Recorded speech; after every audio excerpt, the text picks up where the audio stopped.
Bonjour à tous, aujourd'hui Weary vous emmène au sud du Caillou à la Rivière des Lacs, la plus grande zone d'eau douce du territoire. Dans ce numéro, nous allons découvrir les rives de cette rivière qui sont recouvertes de maquis. Nous serons accompagnés d'Alain Faure qui lui est passionné de botanique. Weary, c'est tout de suite sur NCTV.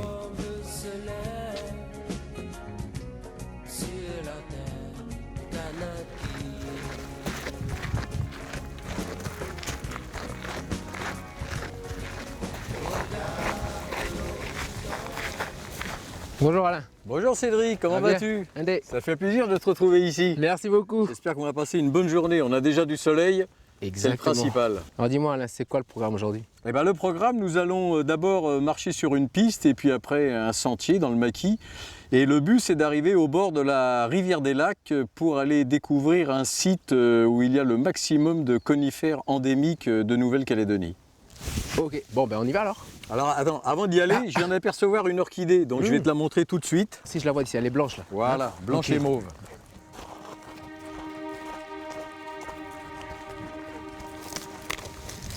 Hop. Alors cette orchidée s'appelle Eriaxis rigida, c'est l'orchidée la plus commune que l'on puisse trouver dans le maquis. Et la particularité, c'est que les pétales au milieu sont ourlés de mauve.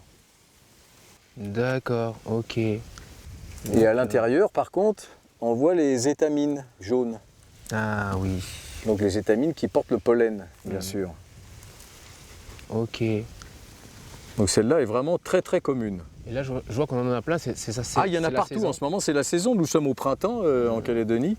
Et donc normalement toutes les fleurs devraient sortir partout, pas que les orchidées.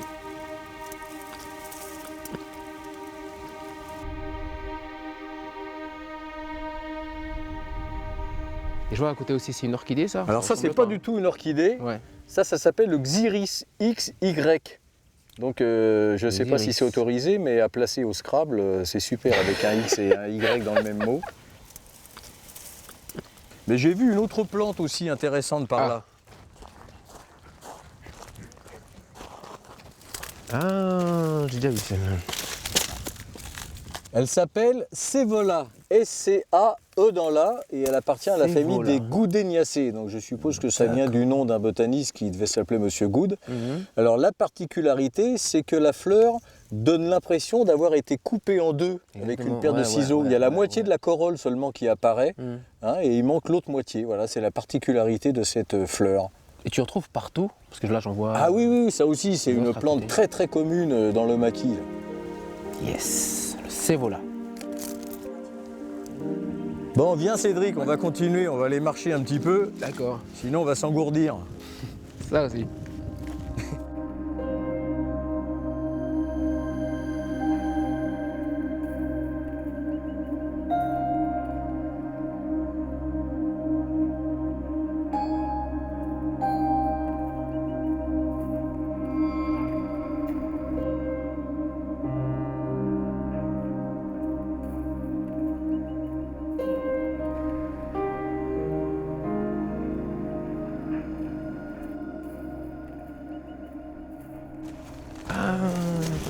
Elle est belle celle-là.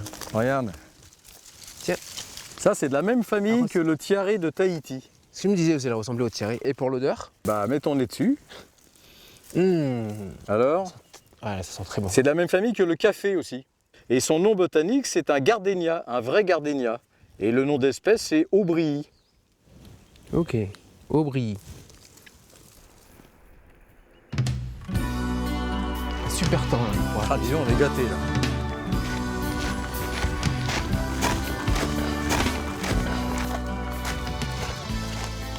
Et Alain, là, on va bientôt arriver au... Enfin, je veux pas dire le lac, mais... Ah non, là, c'est pas un lac, là. On est toujours au bord de la rivière des Lacs. Ouais. Mais là, ce sont des rapides. Ok. Donc, on va voir l'eau qui cascade sur les rochers. Ah, j'entends là. Voilà, avec un beau trou d'eau au premier plan. Et la rivière fait un beau virage aussi. Ah, c'est très beau.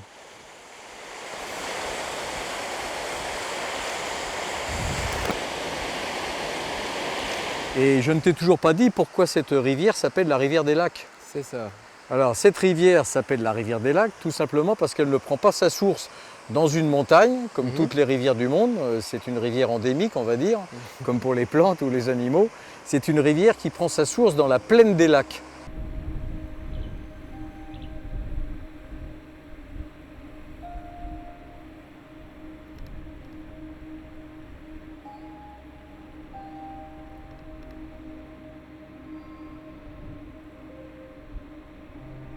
On ne l'apercevra pas aujourd'hui là, parce qu'il faudrait qu'on monte.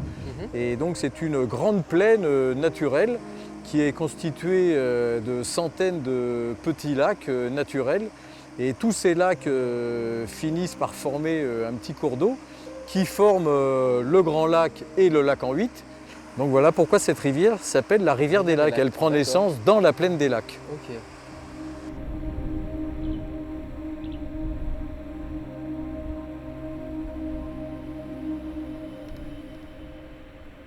Bon allez Cédric, on continue, on y va. Allez, je te suis. Ça fait des dizaines d'années qu'on organise des randonnées.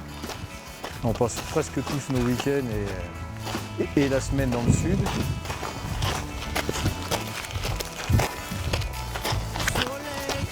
Et t'as vu comment il a bougé quand t'es passé?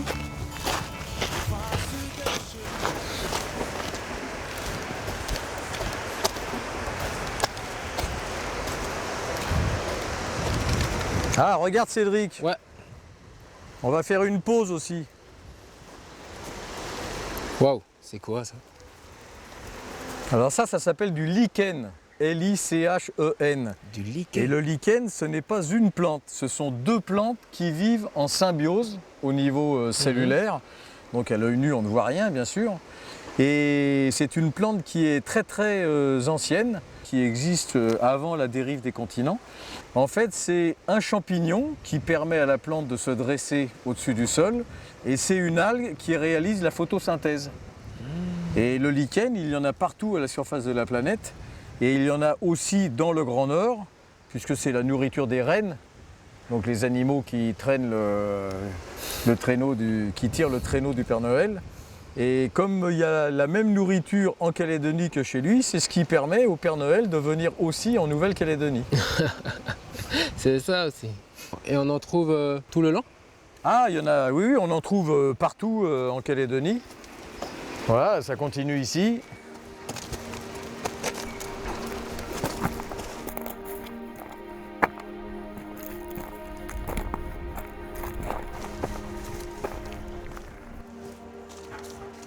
Ah, regarde Cédric. Ouais. Cette plante dont j'ai oublié le nom, tu m'excuseras. Si tu touches les feuilles adultes, elles sont très rigides, très cassantes, hein, très rugueuses même. Et par contre, les nouvelles feuilles qui sortent sont très, très douces, très veloutées. Voilà, c'est très agréable à toucher. Elles sont douces comme du velours. Tu as vu comme c'est tendre? Exact. Ouais. Ça n'a rien à voir avec les grandes feuilles. C'est incroyable, hein, comment une feuille aussi douce que ça peut devenir comme ça à l'âge adulte. Bon, allez, on continue.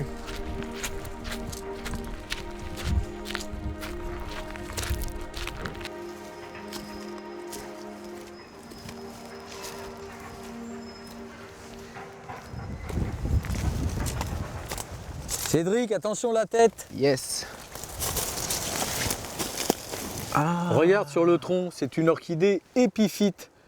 Alors quand on parle d'une plante épiphyte, c'est une plante qui pousse sur un autre végétal, mais pas à ses dépens. Hein, c'est-à-dire que si je veux l'arracher, là je tire dessus, elle vient toute seule. Le contraire d'une plante parasite qui enfonce ses racines dans un autre végétal. Donc ça, elle est seulement épiphyte, cette petite orchidée. À surtout pas arracher. Ah bah non, bien sûr. C'est à contempler seulement. Ok. Donc on touche avec les yeux. C'est pas parce qu'elle est épiphyte que faut la mettre dans le sac. On continue? On continue. Allez, en route vers de nouvelles aventures.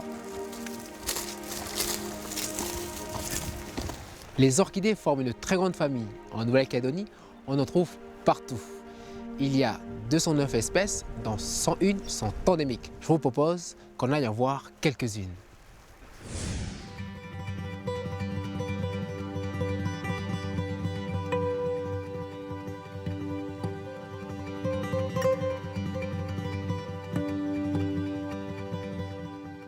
Bonjour à tous, nous voici dans le grand sud calédonien, à la découverte du monde merveilleux des orchidées.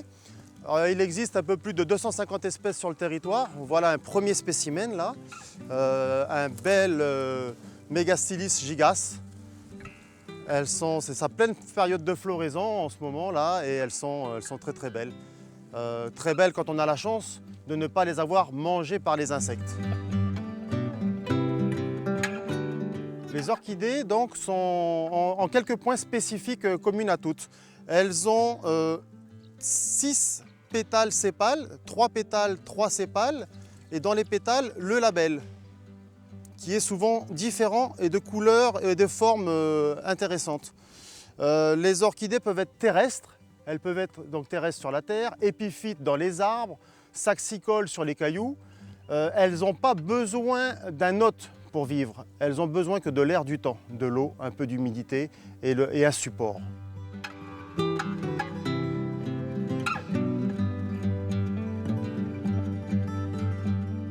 Nous allons continuer dans le Grand Sud calédonien. Vous me suivez, on va aller chercher donc d'autres belles espèces, en fleurs on l'espère, mais il n'y a pas de doute, on va en trouver.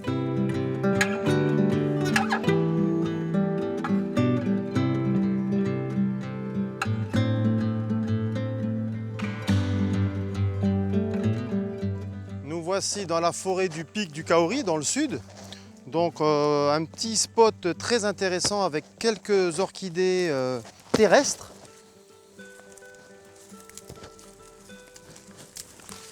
Nous avons là un Gonatostylis vieillardi. Les feuilles sont vertes mais elles peuvent être aussi marron, on dirait presque une orchidée qui est morte. Mais ces feuilles sont marron, elle est bien vivante. Vous avez des Malaxis avec une fleur très intéressante. Je pense que c'est une espèce qui n'est pas encore décrite sur le territoire. C'est certainement une nouvelle espèce pour la Calédonie.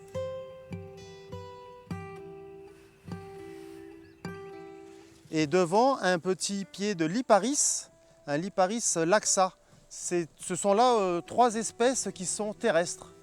On verra d'autres espèces plus tard qui seront épiphytes. C'est très varié, mais elles sont aussi surtout très discrètes. L'amateur non confirmé va passer à côté sans les voir malheureusement.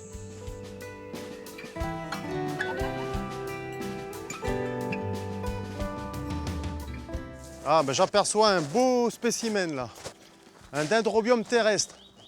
C'est une espèce endémique. On a 7 Dendrobium terrestres sur le territoire, ils sont tous endémiques au territoire. Là on a de la chance, ce petit Dendrobium steatoglossum est en fleurs.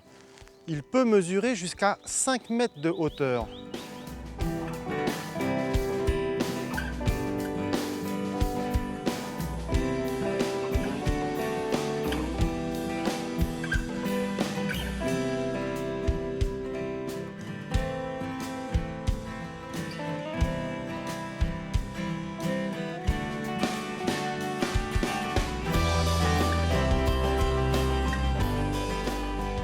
Nous arrivons à Port-Boisé.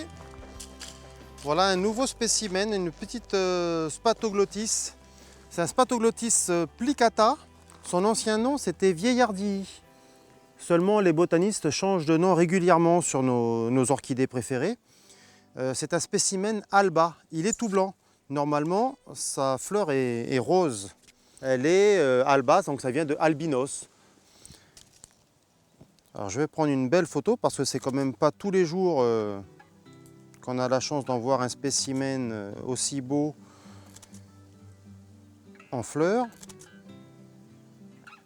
Voilà, ça va pouvoir compléter ma collection. Aujourd'hui, je dois avoir à peu près 30 000 photos d'orchidées sur le territoire, une trentaine d'années. Et il y a vraiment de très très belles choses.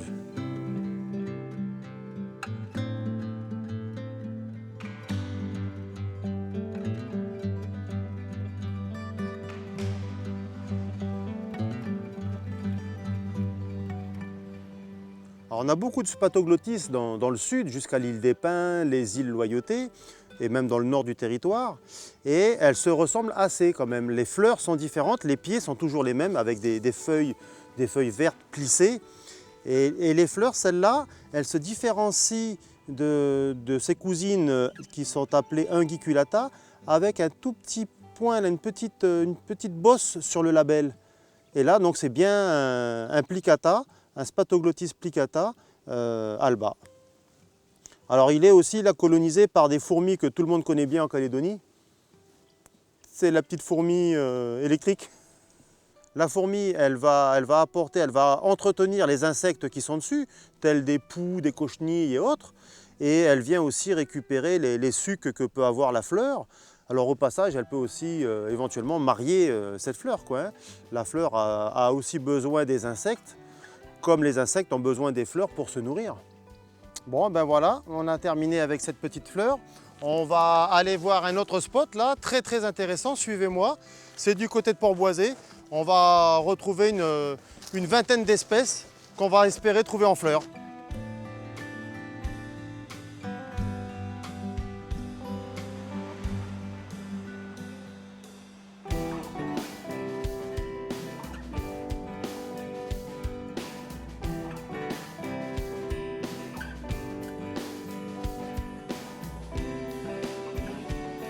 Un petit endroit du territoire, un petit coin magique avec son microclimat.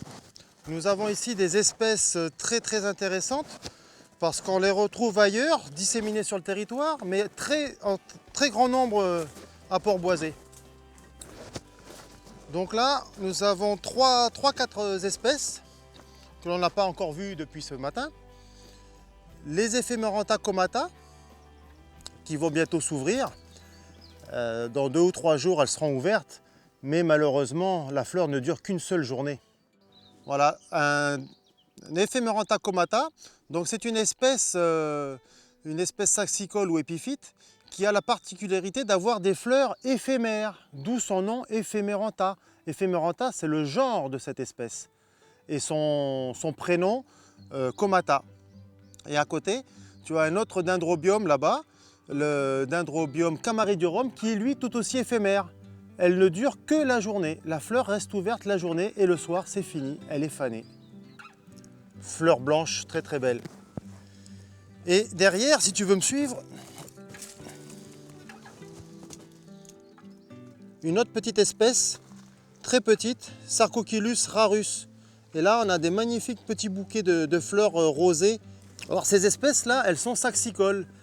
Elles vivent sur des rochers. On va les retrouver ailleurs sur le territoire, dans les arbres, mais ici, à Port-Boisé, avec le climat, ce microclimat que l'on a, eh bien, elles restent sur les rochers simplement. Et elles trouvent là toutes les garanties pour pouvoir pousser et proliférer.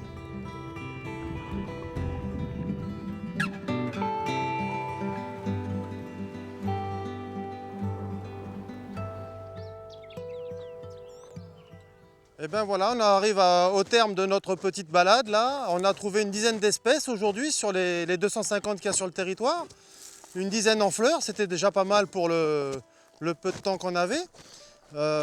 Ces plantes, elles sont très bien où elles sont, il faut les laisser. Elles sont pour la plupart endémiques. Je vais vous laisser, je vais continuer mon chemin. J'ai encore d'autres orchidées à découvrir. Et à la prochaine.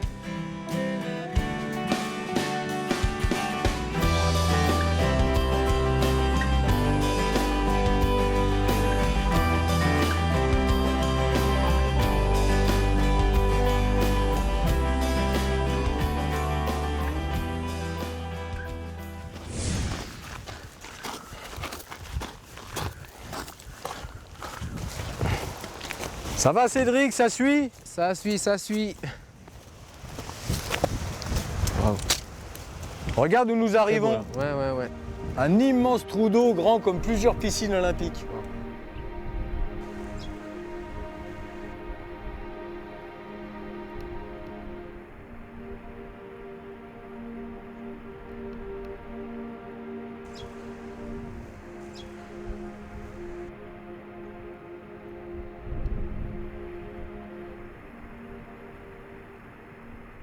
Après la chute de la Madeleine, qui est aménagée pour les touristes, ici c'est sauvage, c'est le deuxième site le plus important pour la concentration des conifères en Nouvelle-Calédonie. Ok, c'est ce que je vois là. Voilà, on en voit quelques-uns, là on va aller le long de la rivière pour aller les découvrir de plus près.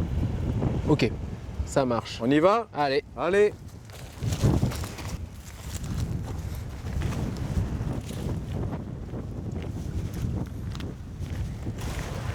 Viens Cédric, je vais te montrer les conifères les plus extraordinaires de Nouvelle-Calédonie.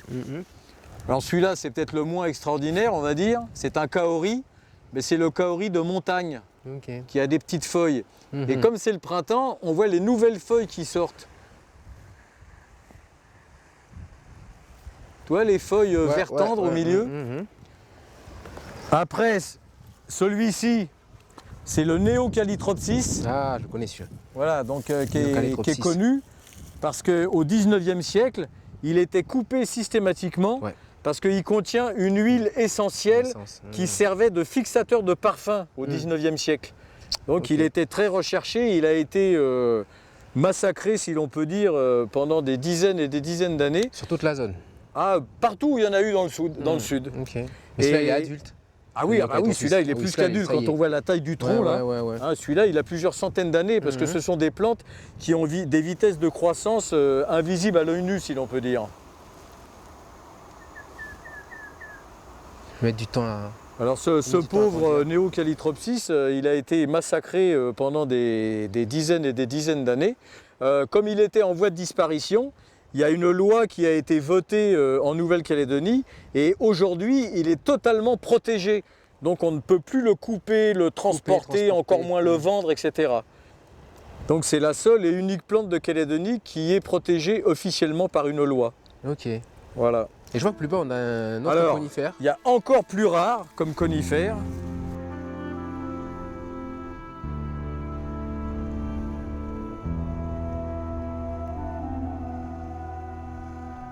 Et maintenant, il faut regarder ce conifère, qui est le conifère le plus rare de Nouvelle-Calédonie. Non seulement on le trouve uniquement au bord de la rivière des Lacs, et dans la rivière d'ailleurs, puisqu'il pousse dans l'eau.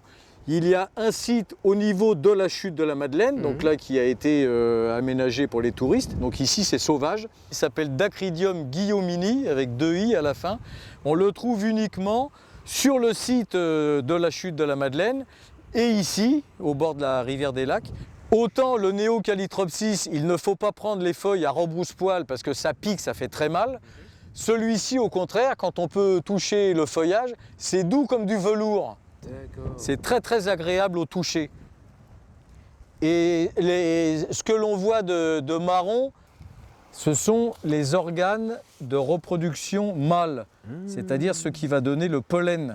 C'est pour ça que chez les conifères, ça s'appelle comme ça, parce que les reproductions sont des cônes. Il y a les cônes mâles qui donnent le pollen et les cônes femelles qui ont les ovules qui donneront les graines.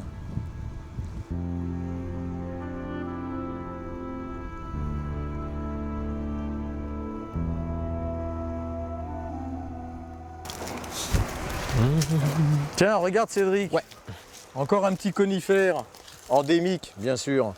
Alors celui-là, il s'appelle Dacrydium et comme il ressemble un petit peu à un araucaria, il s'appelle Araucario-ides. Parce que le suffixe ides veut dire qui ressemble à ou qui a l'aspect de.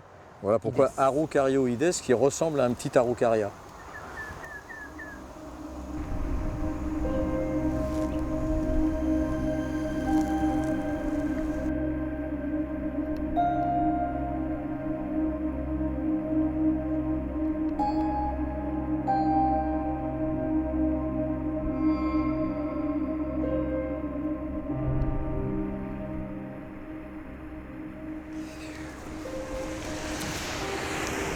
Ah, c'est très beau là. Alors voilà Cédric, la rivière des Lacs là, qu'on remonte depuis ce matin, là qui se jette dans cet immense trou d'eau et qui continue après jusqu'à la rivière Yaté. D'accord, ok. En fait qui est submergée aujourd'hui par le lac. Merci beaucoup Alain. Et bien de rien Cédric, je t'en prie, j'ai passé une très bonne journée avec toi. Olé. Mais voilà, Wehari, c'est fini pour aujourd'hui. Un site, si vous voulez revoir notre émission, c'est le www.nctv.nc. Quant à nous, on se dit à bientôt pour une prochaine émission. Allez, tata! Allez, tata! Sur la terre, Canada.